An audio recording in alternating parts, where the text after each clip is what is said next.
Yeah, so last episode we saw up to page 23.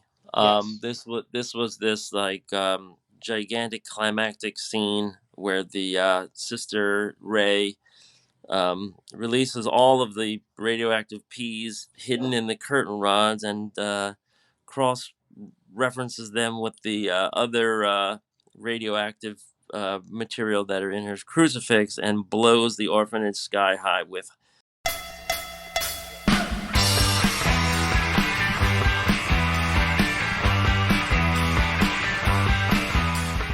Let's keep hammering out until we find Hmm. perfection. All right, give it to him. Hello, all, and welcome to another episode of Turbo Pit Fighter, the making of. I am the penciler and writer and editor and chief cook and bottle washer, Jake Jacobs, and I'm joined by. Kurt Bruegel, the inker and supporting story uh, Yeah, contributor. designer, C- contributor. Yeah, contributor. I'll go with that. Yep, The ink, the inksman. the inksman, the Yes, finisher, the right, finisher, the right. embellisher, the embellisher. I always like to Embellish. like seeing that too in comics. Yeah. Yeah. Right, not just inks. I mean, today it might just be Photoshop. It might not even be ink anymore. Who knows today, right? Oh, it's definitely not. Which, if I may jump in, my father sent me an article from the New York Times that is, let's see, I have a couple of quotes from it. It's kind of interesting.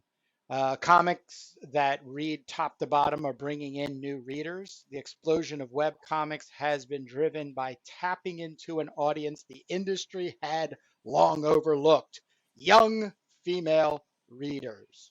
Bum bum Um, bum. Bum, bum, bum is right. But now all it takes is a smartphone as the world of comics is reshaped by the kind of digital disruption that has transformed digital journalism, music, movies, and television. It's kind of like they're way like behind. They're trying to catch up for some reason, maybe because comic book movies are still and television is still comic book television is still so predominant. So they're still trying to swing some stuff here and there with us comic book makers. Web Right. comics have exploded in popularity in recent years. That's just Listening. total crap. Total crap. But anyways, in part by tapping into an audience the industry had long overlooked: Gen Z and millennial women. The stories they offer: a young woman battling sexism in the world of a, esports, or a romance focused retelling of Greek myth, are mostly free and scroll vertically on smartphones where readers under 25 live. Just two more little quotes. Webtoon alone grossed 900 million in an online platform sales in 2021, up up from 656 million in 2020.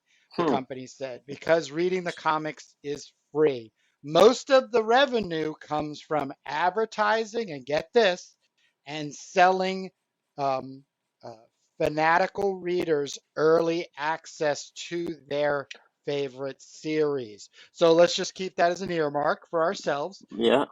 Ken Kim of Webtoons, chief executive for North America, said that successful digital creators understand that young readers, the platform's target demographic, tend to want stories reflecting their lifestyles and dreams. So those were just the hot topics I pulled out of this article. As I said, it seems a little bit behind the times, in that they're really not with it on the comic book thing, but they're trying to kind of um, So I this don't know, is encourage, but this is in the a current version of the New York Times. yeah, this is an article that just came out, which would be 7/23, Right. So uh, yeah. So the 2022. the money thing is interesting. So they are growing. they're grossing almost $1 billion, which doesn't mean they're making any money. Because Right. you have to pay the artists, and you have to pay for the servers, and you have to pay for the technology, and all that. And so it's anybody's guess, if the company is even making 100,000. But um, it's been very interesting to me because um, I was thinking, well, we got to convert our comic to a web comic, and then put it on that platform and see if anything happens.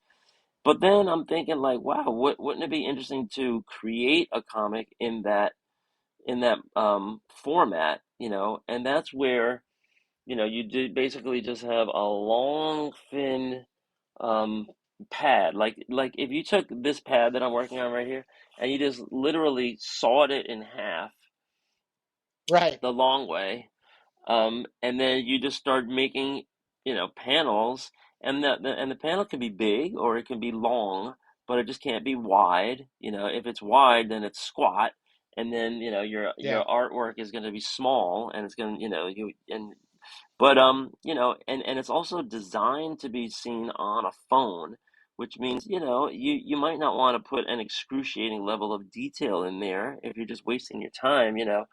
So this is like a quick and dirty, and this is why manga is so prevalent on the platform, because it's pretty much quick and dirty panels, basic lines, sometimes detailed, not, it doesn't have to be, very expressive, and very much tailored to the audience, like the young reader who might be in want to read a story about a relationship going bad, or it could be more like an adventure thing, or a fantasy thing. But yeah, I don't see, like, I still haven't seen too much superhero stuff or too much sci-fi fantasy, stuff.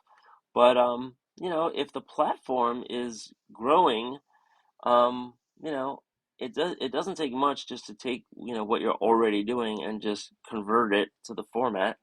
But on the other hand, it could be something for the future, that you work in another format and you're just making comics, that are in these thin panels or and long panels, and and see how the storytelling go, see how that changes the storytelling. I don't think there's.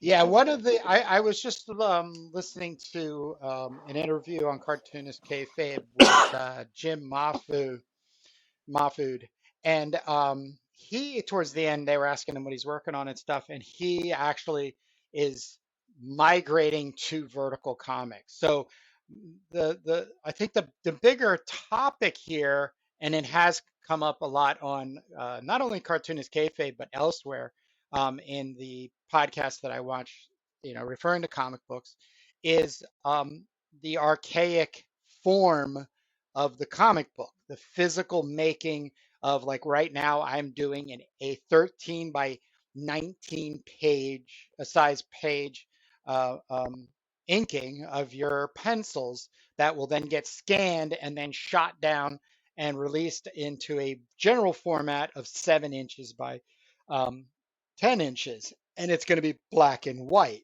Where in our last episode, towards the end, um, you know, uh, um, or no, just at the beginning of this here, the inker doesn't really exist anymore.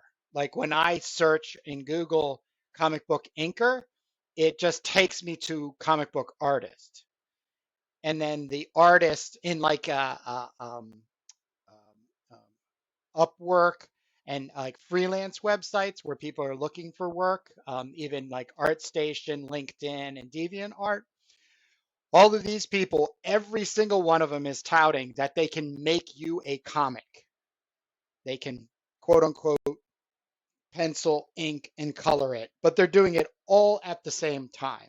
So there's no, um, oh, here's my pencils, review them. Oh, now I'm going to go to inks, review them. Here's my colors, review them. I'm sure you could ask for that, but it's definitely that um, the format is getting uh, quicker. It's probably a crappy word, but quicker in getting made. But also, Webtoons is a Korean-based platform for manga. So it's they were just picking up on Crunchyroll, and there's a couple of sites that were maybe not quite on the legal side, scanning and distributing, manga, because manga is made, you know, guys are making 7 to 10 to 12 page stories a week to be released in, Shonen Jump telephone book size comics, which is just completely unheard of here in the States. But we're talking about two almost different uh, places in the process of making comics, which is we're definitely on the other side of it right now.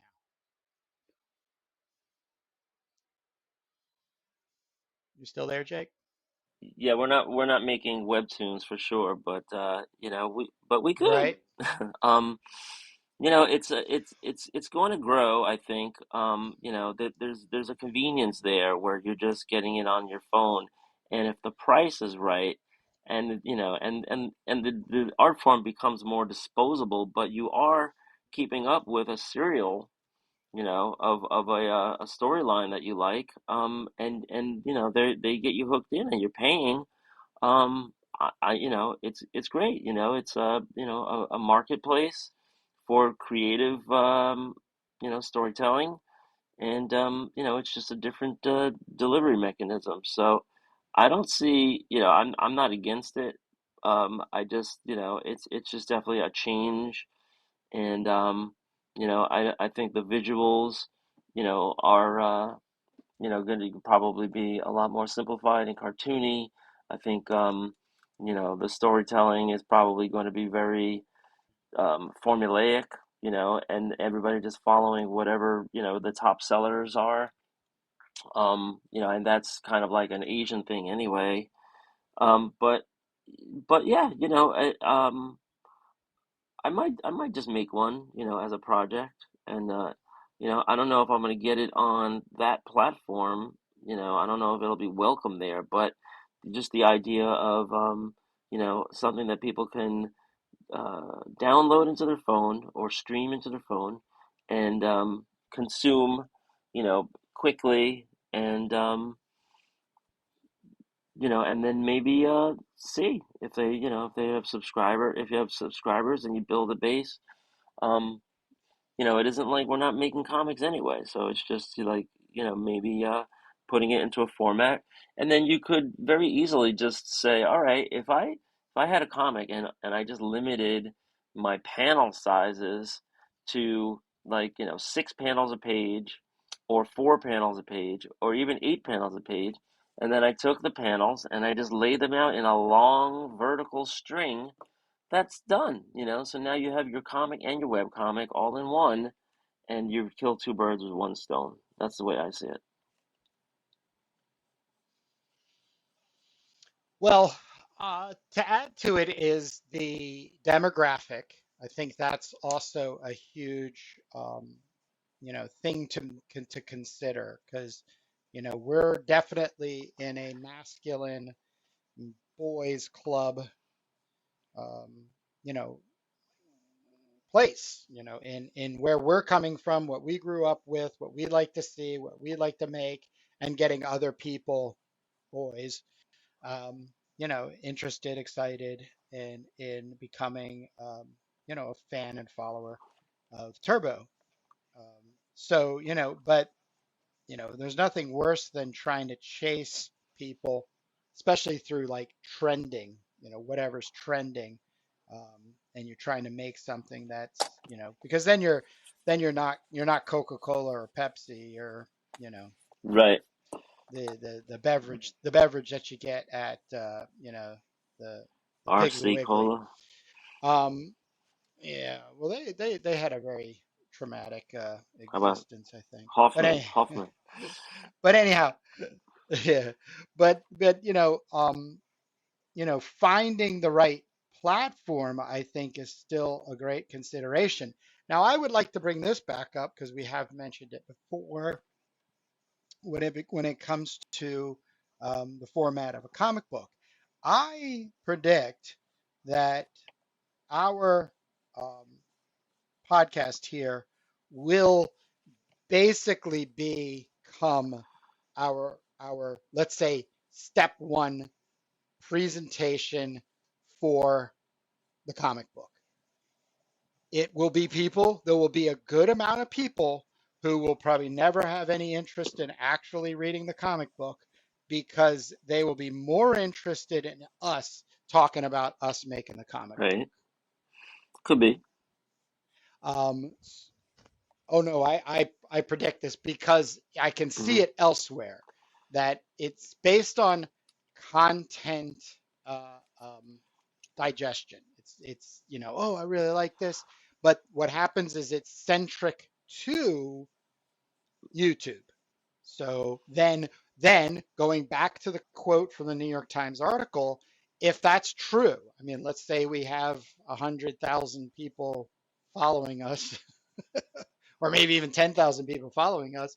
I think you get $11 for every 1,000 views of a video. You have your ad revenue. So that would be that first string of revenue. The second one will be is when we do get to, I think, over 1,000 subscribers and X like 40,000 hours of viewers or something like that. We end up getting perks. And one of the perks on YouTube is you can Right. sell things. You can also have people subscribe because they do have YouTube TV. So you would be on that platform. So I think consciously as we're going through and making Turbo Pit Fighter, um, and we have it plotted out as 6 issues, when we get out to maybe issue 3, you penciling and me inking 2, there'll probably be something where a fan base is giving us more and more information demographically of how they're digesting our content, which most definitely is us talking and showing the creative Well, process. we'll see. I think right now we're Yeah. talking meta about content, so so let's do the content. Um, yeah, Yep. so There we go. I'm here doing this second panel on page 7 of issue 2 of Turbo Pit Fighter. Comic, graphic novel, whatever. Um, as I said, we're in the middle of this multi-page action sequence, fight sequence, where they're in this ice cream van and they're getting attacked by a band of um, wheel-borne marauders called the Hate Breeders, and they landed on the roof. They crashed through the window. Here, just to recap the last page at least. Here they're preparing some booby traps, and they're ready. Here comes the guy crashing through the window. Um, Hello, ladies, you rotten scum! Eee! Um, and then Turbo clocks the guy. I wrote here "get fucked." We'll probably have like a clean version and a dirty version. It'll be like "get lost" or "get out." But tell all your rat tweaker friends, leave the girl be, or I will put every one of you sick bastards in the ground. And this guy is getting mapped and he's recoiling away. Now we come to the next panel where I see there's a harsh shadow here, but there's the guy's going to be jumping right on her head, and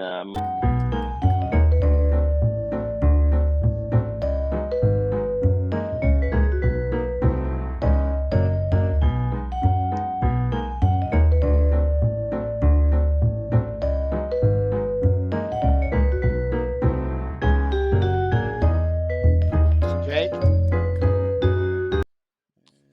Yes. All right. We're uploading. All right. We're good. All right. So, yes. So you're giving us the breakdown on, we were at 24, page 24, 25. oh yeah, Yeah, so last Yes. episode we saw up to page 23. This was this like gigantic climactic scene where the sister Ray releases all of the radioactive peas hidden in the curtain rods and cross references them with the other radioactive material that are in her crucifix and blows the orphanage sky high with hundreds of soldiers in it.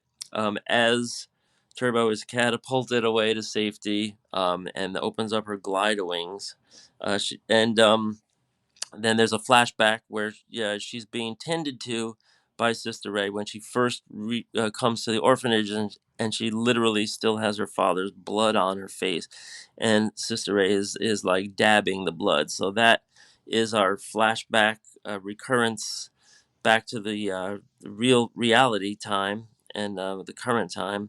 And once again, Trophy Girl is tending to her wounds and dabbing the blood off of her face. That's where you got that kind of transition. Um, and, she says, that's enough. We got to keep moving. They're still coming. Um, the robot Gopher says the heat signature is less than a mile, boss. And Turbo tells them the rest of the way to blah blah blah. We need a name for the city. Is all downhill, straight. Is all straight downhill. Then we have this. They're going down the hill and they're avoiding these gigantic potholes and debris clusters and it's the roads are not great and so that's like remember my pet peeve from last time. Um, and then you can see the little city or the little town in the background. The next panel is they're passing by a sign that says "Entering" the name of the town, um, and you can see that there's a lot of armed guys, a lot of armed people around, heavily armed people around. So Trophy says, "Are they RM?" And Turbo says, "No, freebooters. This whole town is full of deserters, mercs, and gearheads."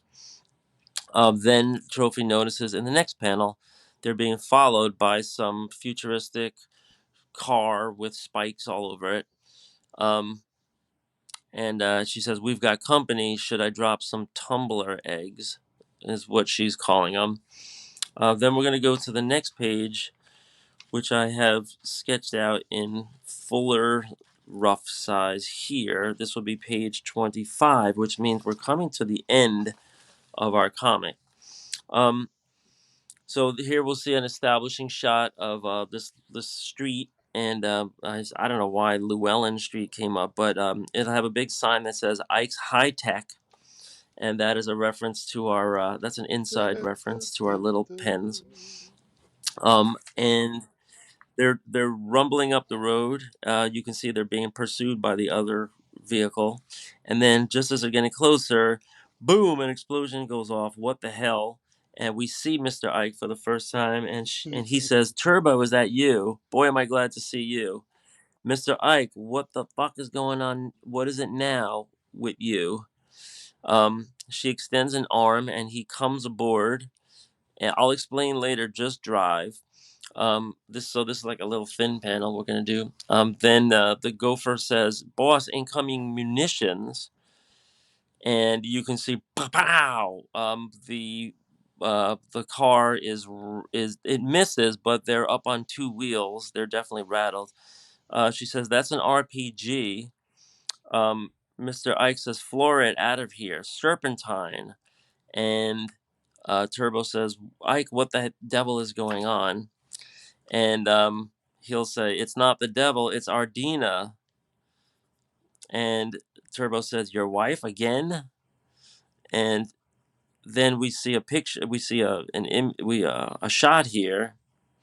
It's the wife, Ardina, and we don't see her very well because she's has this RPG up to her eye. She's in a big scope. She's up on the roof, or sticking out of a window, and she says, "That motherfucker." Ike says from the ground, "This time she ain't playing around. She threw me out 6 months ago, but caught me sneaking in to get some of my tools." And in the next panel, we see the van is up on two wheels, and there is another explosion that just barely misses them because they're weaving. Uh, and it says that just missed. Um, and we'll say good thing we're weaving, and that's kind of like using dialogue instead of narration. Good thing we were weaving. Um, and the car that's tailing them gets blown up and obliterated. Well, at least we aren't being tailed anymore. Curiosity killed the cat. Um, so that's where we left off. In the next page, no, so now we have to think about planning this whole comic. So that's going to be page 25. So we're going to have page 26, 27, 28, and then maybe up to 29 and 30 to finish this out. We're going to explain that Mr. Ike is going to be able to make some repairs and improvements on the car and on Turbo's gloves and weapons. He is going to join their little band, and he is going to tell them about the Big Deal Nationals, all before the comic ends. So a question for my partner is, how many pages of story do we want here? We're already on page 25, so if we do 26, 27, 28, that only gives us three. Yep. And you have 28 pages in issue one. So we No. don't have to do the same number of pages. We can do up Well, to, you we can do just said that we 30, have to or say we can do 30. Ike has to tell him about the big, the big bout. So when do you think you can hit that as the cliffhanger? Well, the big bout is right. So there's so this is where we come to my issue planning, right? So this is issue number one, issue number two, which I'm working on here, Nice. issue three, four, five, six. And you can see I have these little page counts here. So I figure 30 pages ish um per episode, right? The first one's 28. And if we do 30 in the next issue, that'll give us some extra time to develop all these things. Oh yeah, so here's all the notes. I think we're gonna call Yeah, we're gonna call the town El Bravo, right? And that's gonna be like a kind of like Right. a reference to like the spaghetti westerns, right? Um, and so here are the things that we have to hit. We did the pharmacy, we did where she gets the weapon. We do the hate breeders, and we did the orphanage. We destroyed the orphanage. We are gonna mention her next. Young Turbo's next mission is to go to the prison and find Elevena. Um, and then we meet Mr. Ike and go to nationals. So we're gonna get old Turbo's mission. Um, we did the death of Sister Ray, so that's got a little check on it. Um, we are gonna meet Mr. Ike and the tech shop, and then and see El Bravo. We don't need this anymore. And I also got Trophy Girl's real name here. Her real name will be Talon. And so this is like just a place for notes or just like a parking lot. But we need to meet UB in the first episode. So what I was thinking is in the very last page or two. So we could use pages 26, 27, 28 to wrap up with Mr. Ike. So it'll be they're going to go to the edge of town. He's got a secondary place where he's staying with some weapons and some equipment. He's going to direct them where they can go make some money or make some radioactive pellets by going to do a local pit fight, which is going to be a semi final or like a regional round that's all going towards the Big Deal Nationals.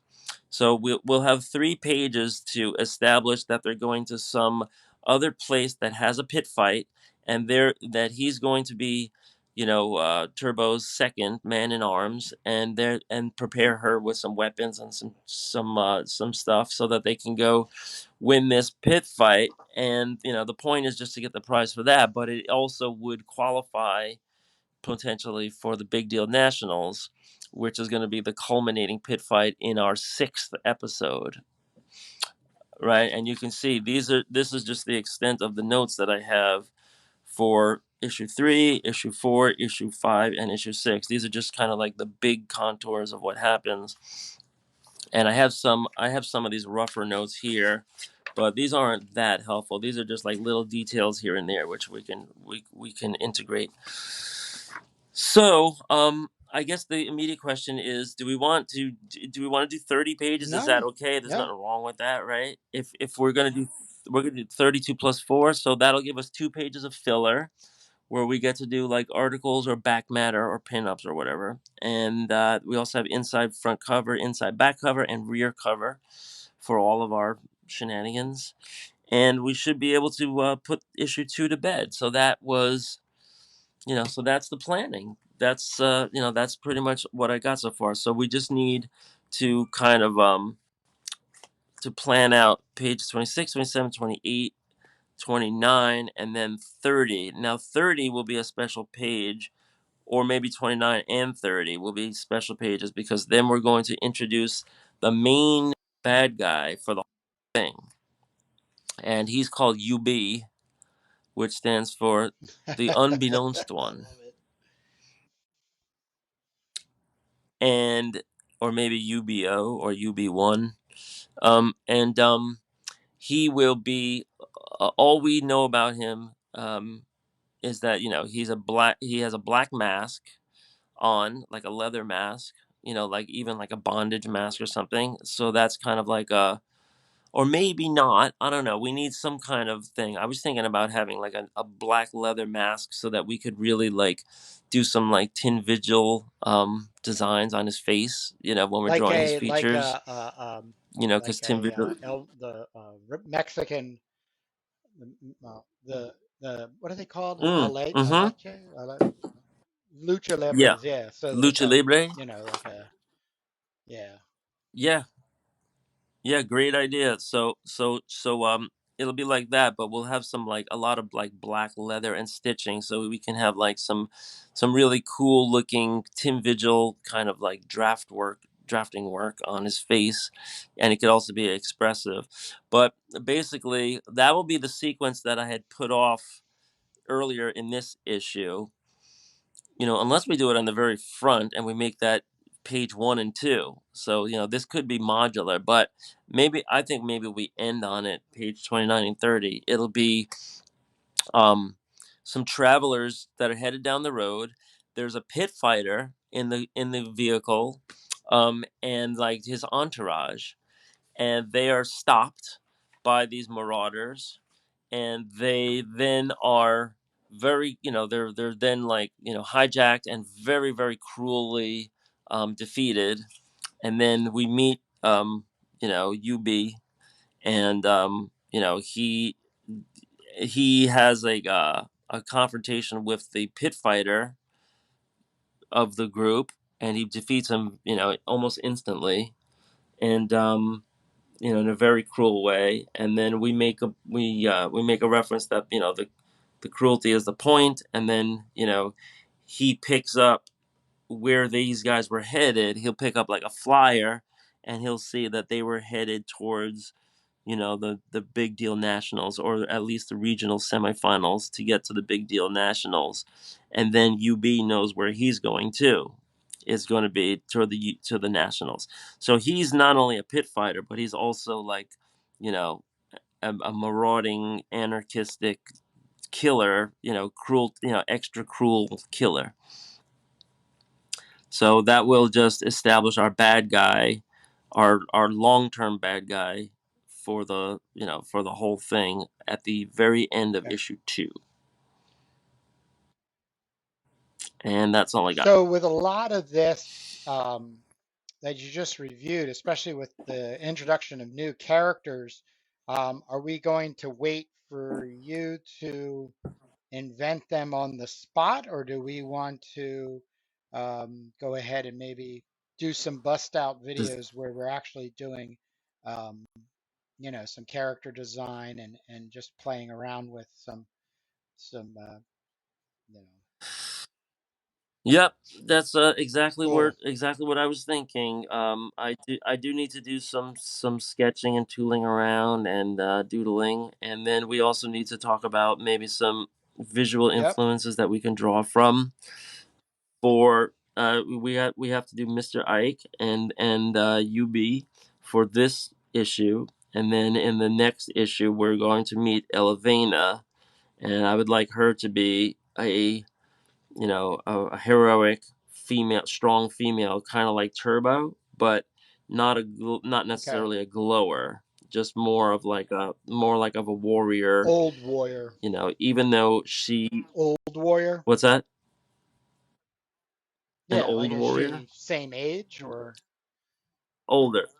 No, she's older. She's a Okay. contemporary of Sister Ray, but she lives in a prison, and that'll kind of be like the Hogan's Heroes thing. You know what I Yeah. mean by that?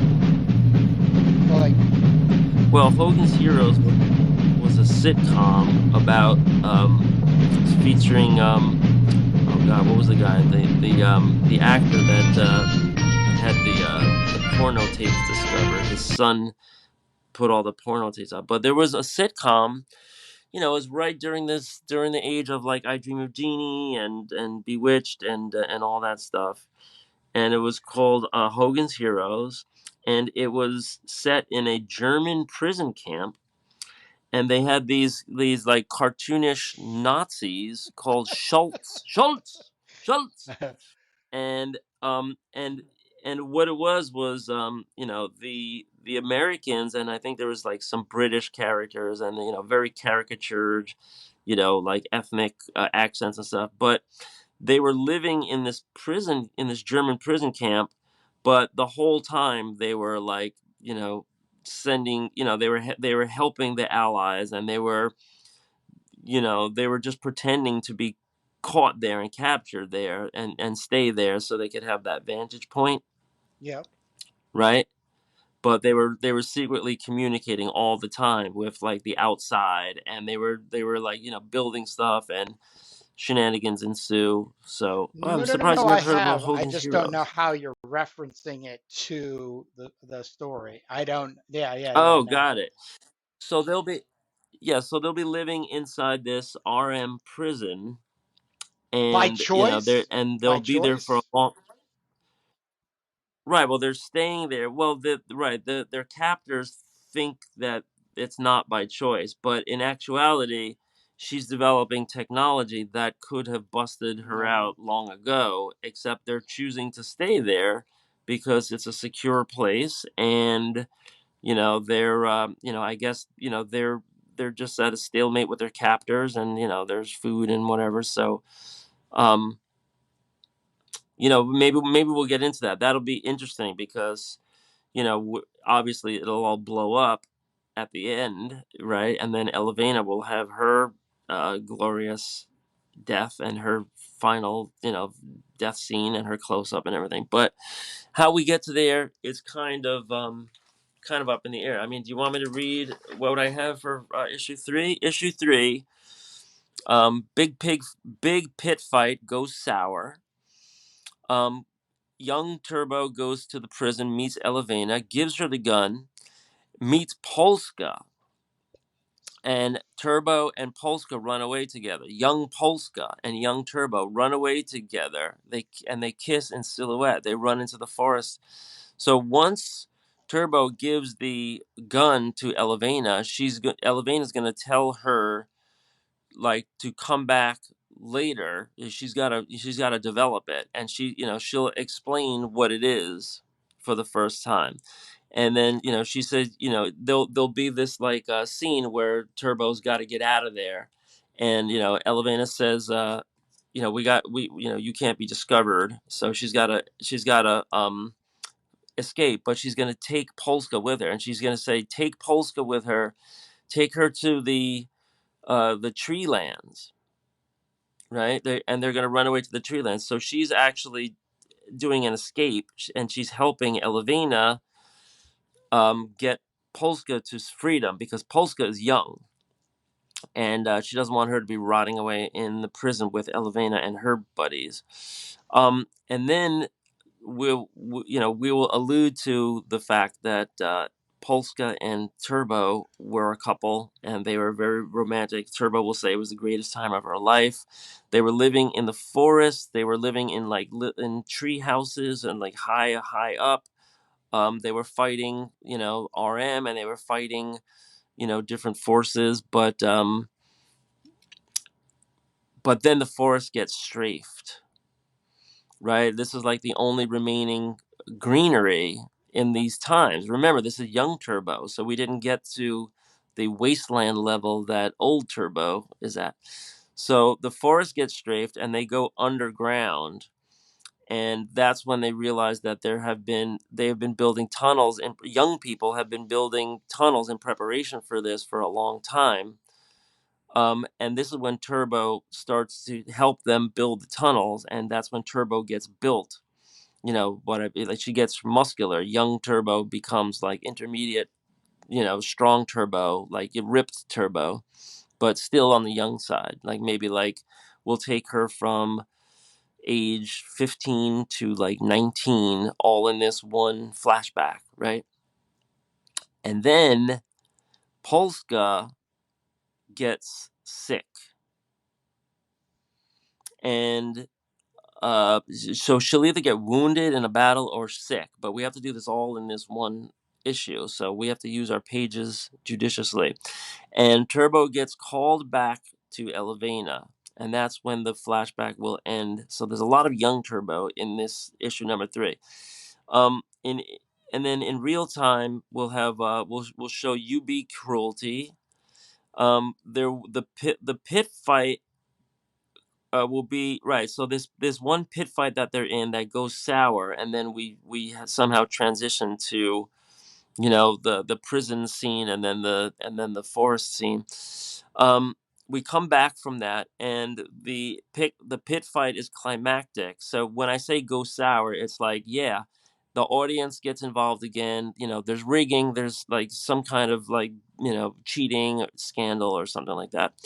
Um, Breaks the sign. Sometimes a lot of work for nothing, but survival is more important than anything.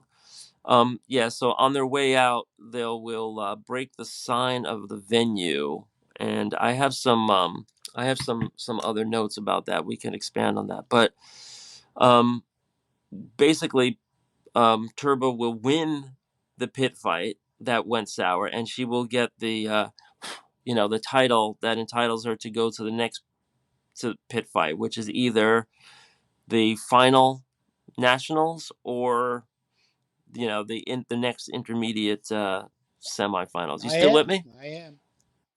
Okay, yeah. So that's it, and we'll go over like some of this other stuff. But issue 4, the prison thing is going to all come crashing down. And they're going to get discovered, and there'll be battles, and then we will eventually get to a part where young Turbo and older Turbo converge. Because Turbo is getting older and older and older in the flashback scenes. Loving it. You have me like, I am literally just dazed in suspecting what things are going to look like, and it's a lot. Yeah, I It's mean, a lot to. this is our Yeah. planning. No. This is our planning Yeah. No, meeting, folks. So usually a company or a collaborative team gets called into a planning meeting, and there's donuts and everything. But we're doing this as we draw on our podcast, and we're going over what I kind of figured out on the side on my own. But then, it's really valuable to run it by Kurt, and then kind of plan out how we're going to design these characters, all of the kind of questions that come up, and they become challenges, right? Like for how we answer the questions, right? Like I just told Kurt just now, these people, they're bitter enemies with the RM, but they're living in their prison rent free. And they're kind of just like using the safety and security of it while they have their secret labs going on, and they're doing this all under the noses of the RM, how does that work, right? And how can they get away with that? And so the answer is, well, it works until it doesn't, right? And that'll be interesting part of the story, right? Yeah, it also gets me to think like I barely remember uh, Hogan's Heroes. Right. But I just playing with what you're using it as a reference. You know, one of the things that strikes me, and it's not, I'm not criticizing Turbo story though, is the cut and dry good and evil, the bad guys and the good guys. You know, Yeah. that kind of processing. And the thing that when you were talking, I was paying attention, but I was also daydreaming about Elevena in the prison camp.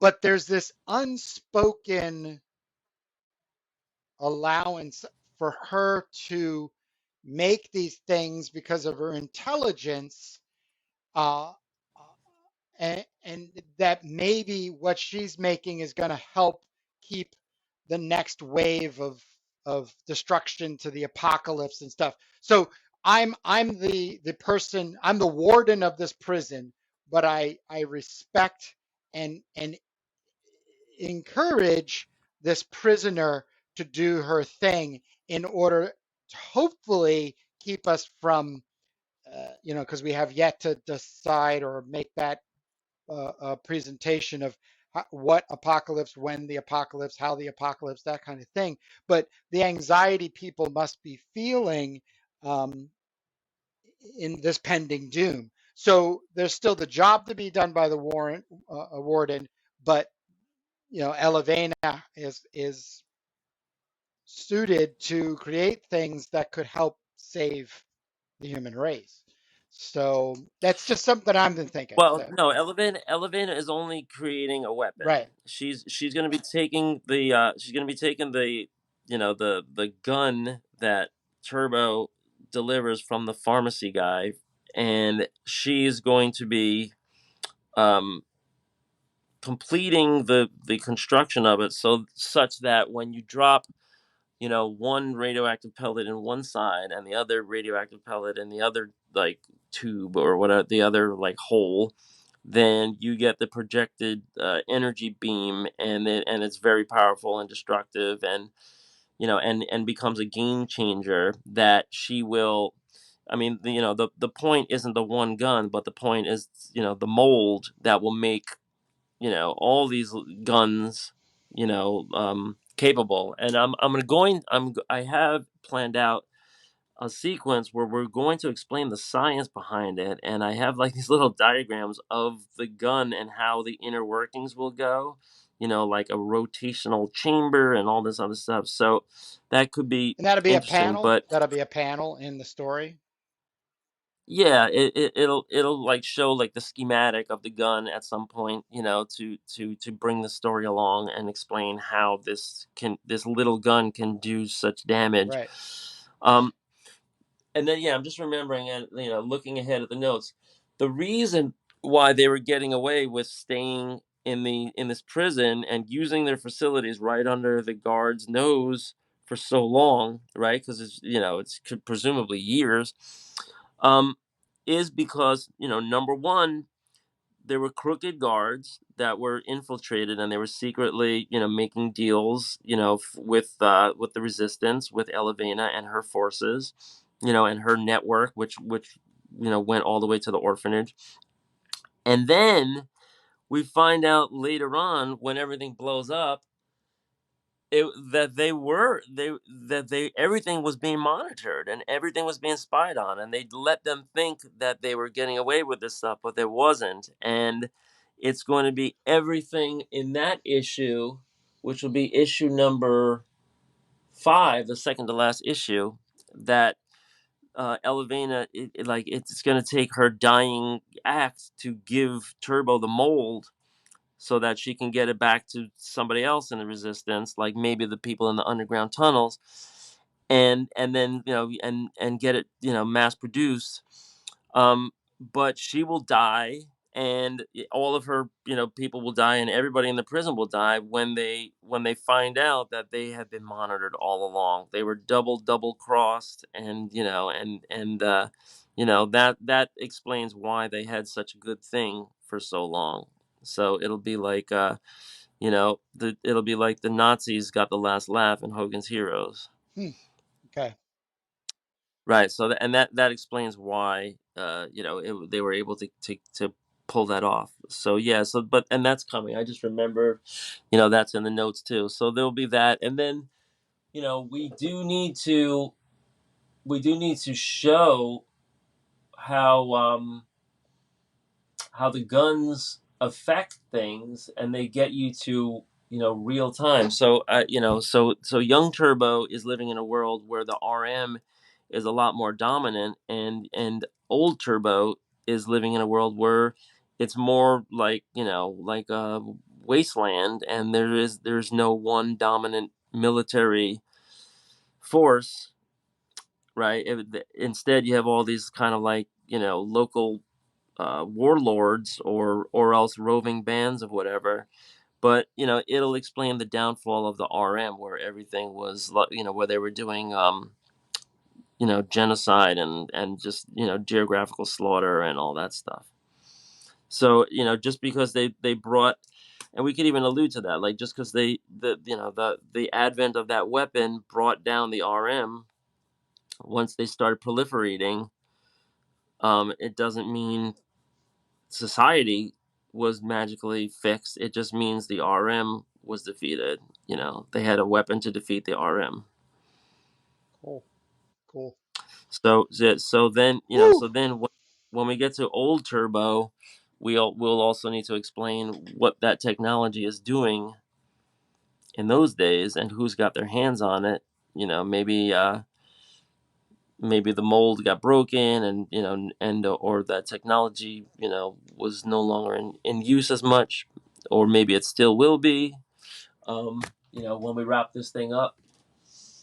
But yeah, but we got to see how it all shakes out. So I really like the idea of having, like, let's say, an inset panel here and there, kind of, divulging specific, dig down information about science, and but we're not giving away the whole turkey. We're definitely yeah, giving people like a, but then it's like, what? Wait, okay, yeah, all right, I'm with you. I'll stay with you because that's a pretty cool inset diagram panel, like I had referred to before about Marvel, the universe. The gallery magazine they put together, comic book, it was Marvel yeah, Universe. That thing, yeah. and This I is just, this is what I sketched out. See this right here. yeah, Um, So on the one side, you have this like little plate, and there's these little ducts, and the peas. So this is like a cross section. So the peas fall in here, and then there's this other plate where you put the peas in, and there's, let's say, four of them, and they spin across each other. And when they cross each other, this is the same, I guess, principle of core and coil transformers.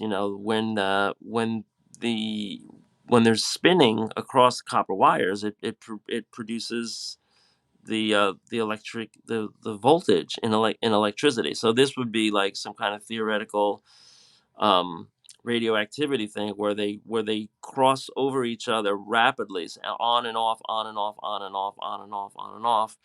And then when the gun, when they do that enough, so let's say it spins for like 5 seconds, and then you could fire off a shot. It builds up all of this energy within the gun, and then, you release it, and, it's like a radioactive beam that goes, that's projected forward. So it might actually be like a radioactive bullet or a projectile. I think there will be like some kind of resultant charged P, that becomes a projectile. But when it hits its target, it has kind of like a mini, uh, nuclear fusion, reaction. And so there's like, you shoot something, and then it becomes a bomb that, or you shoot something and then it just exponentially becomes a bigger explosion over the next, like, 5 seconds. Nice. All right. Well, we're going to Whatever. call it Whatever. a no, no, no, no, no, no, no. I mean, this is all speculation, fabrication, Mhm. imagination. Mhm. It's good stuff. It's good stuff. But yeah, we're coming into our 45-minute mark, um, and Right. we want to keep these bite size. Want to thank everybody if you've made it this far. Um, And we didn't Obviously, get to our worth talking to. and for a fourth episode, we didn't get to our random comics lying around, a random comic pile. We'll do that next Well, time. Here, I'll give you yeah. a I mean, teaser. I'll give I think one of the things we're also starting to find that we can create topical stuff and then just dig down in it. So the next episode might be one where we just explore other people's comics, and what has inspired us, what is inspiring us, and Yeah, I mean, you know kind of it's go from cool. there. It's something they do on kayfabe, where they just do like a flip through of a comic, Yeah, and they just kind of like explain and everything. Like, I like it better when we're drawing, but it is I definitely agree. a discussion kicker offer. And I found some interesting things. I don't know, it's not, they're random, but we'll discuss it for better or worse next time for sure. Cool, cool. All right. Well, thank you everybody, and we will see you in the next episode. Yep.